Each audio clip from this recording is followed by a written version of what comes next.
Assalamualaikum warahmatullahi wabarakatuh. Perkenalkan, nama saya Adisti Ayuni Tias dari kelas Manajemen Reguler 2A. Di sini saya akan menyelesaikan salah satu tugas mata kuliah Kewirausahaan Islami yang diampu oleh Pak Dadang Priyono, yaitu materi tentang konsep pembiayaan dalam perbankan syariah. Yang pertama, pengertian pembiayaan.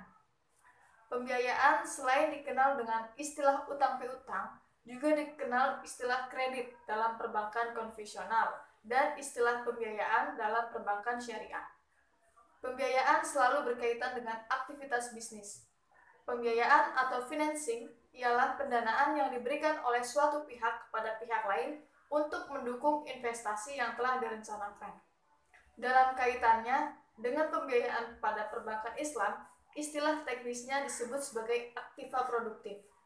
Aktiva produktif adalah penanaman dana bank Islam baik dalam bentuk rupiah maupun dalam bentuk mata uang asing. Yang kedua, falsafah pembiayaan. Setiap lembaga keuangan syariah mempunyai falsafah mencari keridhaan Allah Subhanahu wa taala, yaitu untuk memperoleh kebajikan di dunia maupun di akhirat. Berikut falsafah yang harus diterapkan oleh bank syariah dalam menjalankan operasionalnya. A. Menjauhkan diri dari unsur riba, yaitu dengan cara yang pertama, menghindari penggunaan sistem yang menetapkan di muka secara pasti keberhasilan suatu usaha. Yang kedua, menghindari sistem presentasi untuk pembebanan biaya terhadap utang atau imbalan yang mengandung unsur melipat gandakan. Yang ketiga, menghindari penggunaan sistem perdagangan atau penyewaan dengan imbalan barang ribawi dengan memperoleh kelebihan. Yang keempat, memberi sistem yang menetapkan di muka tambahan atas utang yang bukan atas prakarya yang mempunyai utang secara sukarela. Yang B yaitu menerapkan sistem bagi hasil dalam perdagangannya. Lalu yang ketiga ada prinsip-prinsip pembiayaan. Lazimnya dalam bisnis, prinsip pembiayaan ada 3 skim dalam melakukan akad pada bank syariah, yaitu A. Prinsip bagi hasil, B. Prinsip jual beli, dan C. Prinsip sewa menyewa. Yang keempat ada jenis-jenis pembiayaan. Jenis-jenis pembiayaan pada dasarnya dapat dikelompokkan menurut beberapa aspek. Yang pertama, pembiayaan menurut tujuan, meliputi pembiayaan modal kerja dan pembiayaan investasi. Yang B, pembiayaan menurut jangka waktu, dibagi menjadi 3. Pembiayaan jangka waktu pendek, jangka waktu menengah, dan jangka waktu panjang. Adapun jenis pembiayaan yang dimaksud sebagai berikut.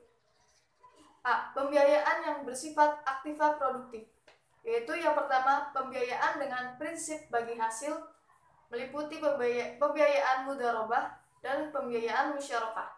Yang kedua, pembiayaan dengan prinsip jual beli, dan yang ketiga, pembiayaan dengan prinsip sewa.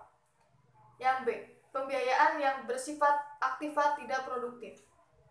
Yang pertama yaitu pinjaman qard atau talangan, meliputi sebagai pinjaman talangan haji, sebagai pinjaman tunai dari produk kartu kredit syariah, sebagai pinjaman kepada pengusaha kecil, dan sebagai pinjaman kepada pengurus bank.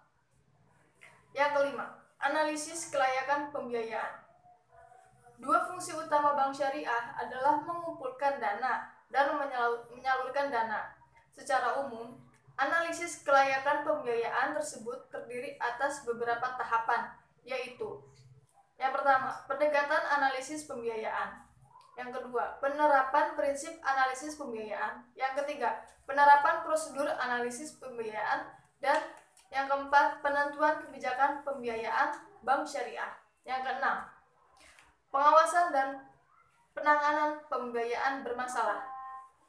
Secara umum, pembiayaan bermasalah disebabkan oleh faktor-faktor internal dan eksternal.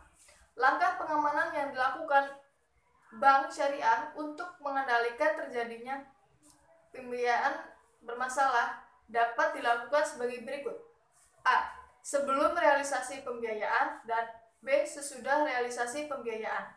Risiko yang terjadi dari pinjaman adalah peminjam yang tertanda atau ketidakmampuan peminjaman untuk membayar kewajiban. Beberapa langkah yang dapat dilakukan sebagai berikut. A. Analisis setelah sebab kemacetan. Yang pertama ada aspek internal, meliputi peminjam kurang cekap, manajemen tidak baik, laporan keuangan tidak lengkap, penggunaan dana yang tidak sesuai, perencanaan yang kurang matang, dan dana yang diberikan tidak cukup. Lalu ada aspek eksternal, meliputi aspek pasar kurang mendukung, kemampuan daya beli yang kurang, kebijakan pemerintah, pengaruh lain dari luar usaha, dan kenakalan peminjam. Lalu ada faktor-faktor lain, yaitu menggali potensi peminjam, melakukan perbaikan akad, memberikan pinjaman ulang, penundaan pembayaran, memperkecil angsuran, dan memperkecil margin keuntungan atau bagi hasil. Simpulan, pembiayaan atau financing adalah pendanaan yang diberikan oleh suatu pihak kepada pihak lain untuk mendukung investasi yang telah direncanakan. Mungkin hanya itu yang bisa saya sampaikan. Kurang lebihnya mohon maaf. Wabillahi taufiq wal hidayah. Wassalamualaikum warahmatullahi wabarakatuh.